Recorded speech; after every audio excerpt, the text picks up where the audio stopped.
Well, Tom, if there's anything I'm good at, it's putting up walls and losing friends. So, you want to play Carcassonne.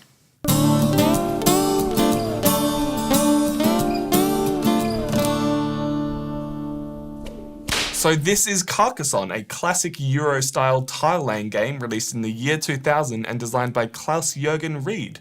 Aim of the game is to score the most points with your little meeples, and the game ends when you have no more tiles to place. To set up a game of Carcassonne, first you need to give everyone a set of coloured meeples and put out the scoreboard. You will get 8 meeples and put one of them onto the 0 point of the scoreboard. Next, separate the light and dark tiles into their own piles. Shuffle the light tiles and divide them out among the players so that they're easily within arm's reach. With the dark tiles of the river, take the source and the lake, leave them separate while shuffling the rest of them. After you finish shuffling, put the lake on the very bottom, like this, put the source on the table, and now you're ready to play. Carcassonne is played out in individual turns, and your turn is separated into 3 parts. First part is placing a tile, so you draw the first tile from the stack, place it down anywhere it can legally go. Until the river deck is exhausted, each player takes tiles from the top of the river deck and places them in their legal positions. A river can't turn twice in the same direction. That is, a river can't turn back on itself or perform a U-turn. Second is placing a meeple. There are a few different ways you can place a meeple depending on the tile you draw, and you can only ever place a meeple on the tile that you just played.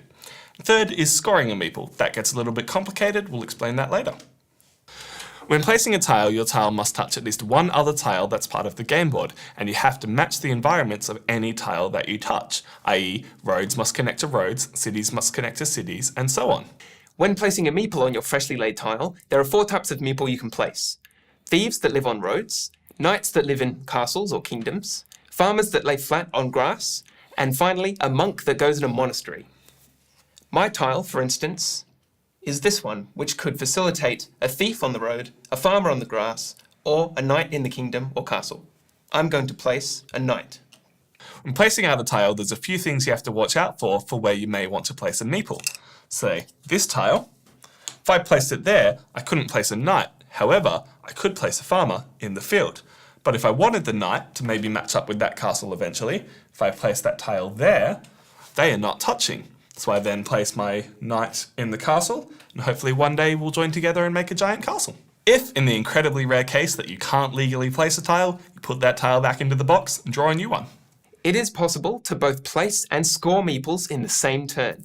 For instance, if I were to place this tile down like so, the second part of my turn allows me to place a meeple as a knight in this castle.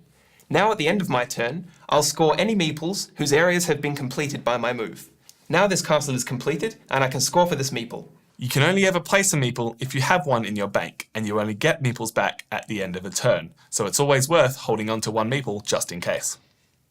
There are 4 ways to score points in Carcassonne: thieves, knights, monks, and farmers. Thieves live on roads, and roads are completed when they are closed at both ends, either by a city or an intersection. Once they are completed, you get 1 point for every tile that is a part of your road. So in this case, 1, 2, 3, 4, 5. You get 5 points, you get your meeple back, and you go up on the tracker. If your road isn't completed and your meeple sits there until the end, you get 1 point for every tile as part of your road, just like normal. So in this case, this little thief here, 1, 2, 3 tiles, 3 points. You wouldn't get that meeple back because it's already the end of the game. Knights live in castles, and castles are completed when all ends are closed off. A knight inside a castle will score 2 points for each tile that makes up that castle, and an additional 2 points for each shield icon inside that castle as well. For example, this knight here would score 2, 4, 6 points, and as soon as the castle is completed, I'll take my meeple back.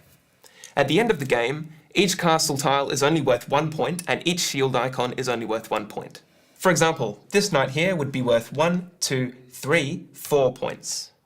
Monks live in monasteries, and monasteries are completed when they are surrounded completely. You get 1 point for the monastery and 1 point for every tile surrounding it. So in this case, it would be 9 points. You get your meeple back and go up the tracker, all the way up to 14.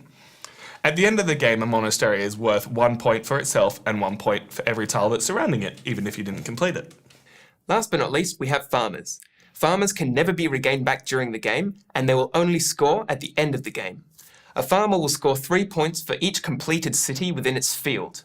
Its field can be bordered by roads, rivers, and other cities, and counts for any greenery that touches its original tile.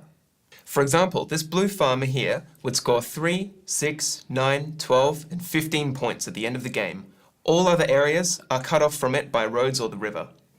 This yellow farmer, on the other hand, would only score 3 points at the end of the game, since this city here is not complete, and there are no other completed cities in its field. Scoring can get a little bit complicated when multiple people are scoring for the same area. If you both have the same amount of meeples, then you both get full points.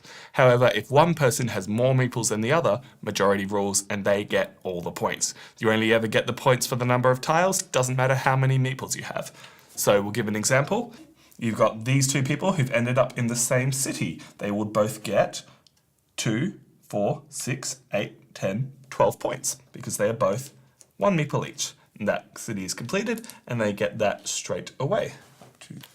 So that's Carcassonne. The scoring's a little bit crazy. You might lose a few friends, but you're going to have a great time doing it.